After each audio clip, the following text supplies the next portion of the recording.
এটা কে মারছে? জানি না তো, তোরা দেখছিস কে মারছে? উপর থেকে পড়ছে মনে হয়। কি সমস্যাটা কি?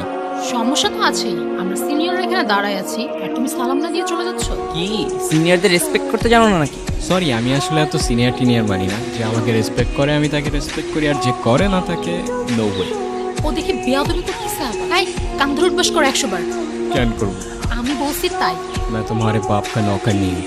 এই অনেক হইছে, ও যা বলছে তার চুপচাপ কর। 100 বার গুনে গুনে কর, একটাও যেন বাদ না যায়। একটা বারও করবো না। লাস্ট ওয়ার্নিং দিচ্ছি, কানে ধরো।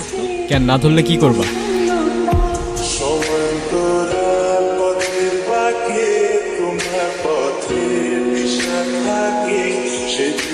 ওই প্রফেসর আসতেছে, পালা পালা। আমারে কান ধরে উঠবস করা চিনে না তো? ও যদি ঘাটতে রয় আমি ঘাটতে আর দাদু। এই দাঁড়াও। তুমি আবার আসছো? আরে আমার ব্যাগ তোমার কাছে। তাই তো বলি, এত হালকা হালকা লাগতেছে কেন? ব্যাগও খালি, ব্যাগের মালিকের মাথাও খালি। এত বেশি কথা বলো কেন? জুনিয়র আছে, জুনিয়রের মতো থাকো। ওই কিসের জুনিয়র? ফাইনাল ইয়ারে আমি কয়েকদিন আগে ইউনিভার্সিটিতে ট্রান্সফার হয়েছি। এত বকবক করতেছো, তুমি কোন ইয়ারে? আমিও তো ফাইনাল ইয়ার। তো জুনিয়র আমি? তো আগে বলবা না? আমি কেন বলবো? ঠেকা বসছে আমার। এত তেরা তেরা কথা বলো কেন? আমি এমনিই কথা বলি। আচ্ছা আমি তাহলে আসি। যাও, না করছে কে?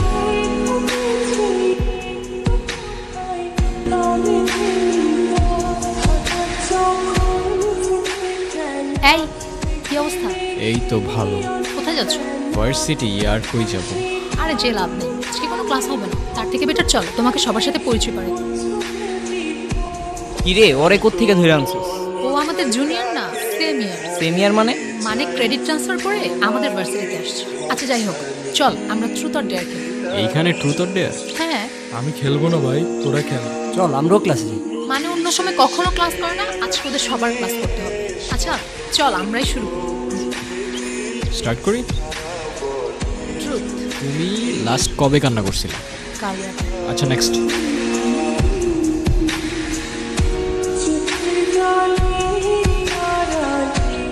ট্রুথ। আচ্ছা তোমার কি আমাদের ভার্সিটিতে এসে কোনো মেয়েকে পছন্দ হয়েছে? না। ট্রুথ। তোমার ডেয়ারটা হচ্ছে তুমি তোমার মাকে ফোন দিবা আর বলবা, মা আমি তোমাকে খুব ভালো। কি হলো বুঝলাম না। তুই থাক, আমি আসতেছি। কি হলো আসলা যে? এমনি ভাল লাগতেছিল না আমার। মন খারাপ তোমার? না। তাহলে কাঁদতেছো যে? কই কাঁদতেছি?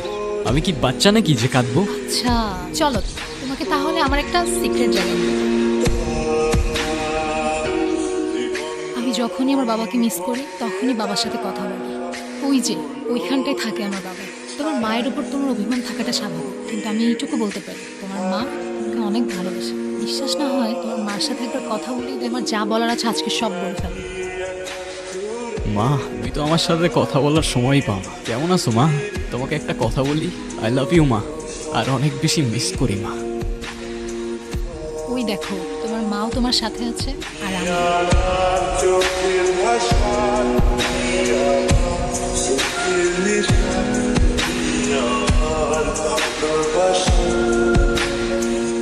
এর পরের দিনগুলি ছিল আমার লাইফের বেস্ট মোমেন্ট।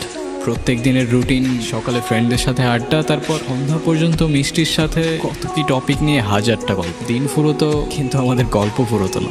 সময়গুলো অনেক তাড়াতাড়ি চলে যাচ্ছে তাই না? একটা কথা কি জানো, ঠিক ভালো সময়ের পরপরই খারাপ সময়গুলো চলে আসে। আমার ভয় দেখাও না প্লিজ। লাইফের এতগুলা খারাপ সময়ের পর এতটুক ভালো সময় তো ডিজার্ভ করি অ্যাটলিস্ট। এটার মধ্যে আমি আমার সব সিক্রেটস রেকর্ড করে রাখি। কি সিক্রেটস? তোমাকে আমার সবগুলো সিক্রেটস অন্য একদিন শোনাবো। অন্যদিন কেন? আজকেই বলো। আমার দুটো ইচ্ছে আছে, তুমি পূরণ করে দিবা? কি ইচ্ছা বলো? আজকে না, আরেকদিন বলবো না। আমি যাই, আমার ভালো লাগতেছে না। কিরে কি অবস্থা? এই তো তোর। চলে। আচ্ছা মিষ্টি কইরে? ও তো আজকে আসে নাই। আসে নাই কেন? জানি না তো। ব্যাস, ঘড়ির কাঁটা আবার উল্টো ঘুরতে শুরু করলো। আমার লাইফে খারাপ সময়টা ছুটতে শুরু করলো। জানি না আমার সাথেই কেন এমন হয়। যাদের সবচেয়ে প্রয়োজন তারাই চলে যায়। প্রথমে মা, এখন তুমি। একদিন দুই দিন করে এভাবে প্রায় 18 দিন কেটে যায়। তারপর একদিন। কি রে, কি হয়েছে তোর? আর এতদিন কই ছিলি? কিছু না, আমি ভার্সিটির কিছু পেপারস নিতে আসছিলাম। তোরা থাক, আমি যাই। তুমি কি আমাকে ইগনোর করতেছো? আমাকে যেতে দাও প্লিজ, আমার ভালো লাগতেছে না। আমি তোমাকে আটকাচ্ছি না, ইগনোরই যেহেতু করবা 2 দিনের জন্য পাশে থাকার কি দরকার ছিল? তোমার যেমন আমার জন্য ফিলিংস ক্রিয়েট হচ্ছে, সেম জিনিসটা আমারও। আমি চাই না তোমার ফিলিংসটা আরও বাড়ুক, না হলে শেষে অনেক বেশি কষ্ট পেতে হবে। কেন কষ্ট পাইতে হবে? তুমি শুধু বলো হয়েছেটা কি, তোমার এই অবস্থা কেন? এর থেকে বেশি কিছু আমি তোমাকে বলতে পারবো না। সরি বারফি। হাই, আপনারা শুনছেন রেডিও মিষ্টি। আমি জানি না আজ আমি কি বলবো। Thyroid cancer, last stage. আমার 2টা সিক্রেট ইচ্ছা আছে জানো। প্রথম ইচ্ছেটা হচ্ছে আমি আমার সবচেয়ে প্রিয় মানুষটার সাথে ওই ইচ্ছে পাহাড়ে যাব। আর দ্বিতীয় ইচ্ছেটা হচ্ছে মিষ্টি, একটু এদিকে আসো, তোমার সাথে ইম্পর্টেন্ট কথা আছে। কি করতেছে এগুলা বারফি? চোখটা বন্ধ করো, চোখটা খোলো।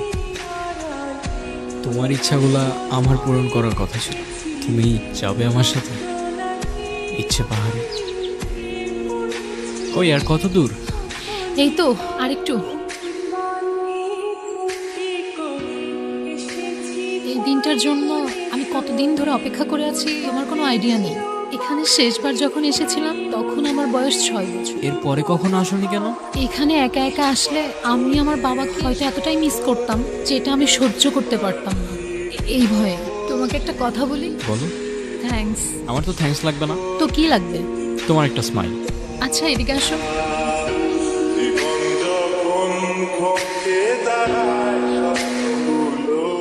আচ্ছা বারফি, তুমি তো আমার প্রথম ইচ্ছেটা পূরণ করবে, দ্বিতীয় ইচ্ছেটা পূরণ করবে না? আরে আর বইলো না, যেই দ্বিতীয় ইচ্ছাটা শুনতে যাব ব্যাটারি শেষ। তুমি বলো, এখনই বলো তোমার দ্বিতীয় ইচ্ছা, আমি এখনই পূরণ করে দিচ্ছি। কি হলো, কিছু বলতেছো না কেন? মিষ্টি, মিষ্টি, দ্বিতীয় ইচ্ছা। আমার 2টা সিক্রেট ইচ্ছা আছে জানো। প্রথম ইচ্ছেটা হচ্ছে আমি আমার সবচেয়ে প্রিয় মানুষটার সাথে ওই ইচ্ছে পাহাড়ে যাব। আর দ্বিতীয় ইচ্ছেটা হচ্ছে আমার শেষ নিঃশ্বাসটা যেন ওই পাহাড়েই হয়।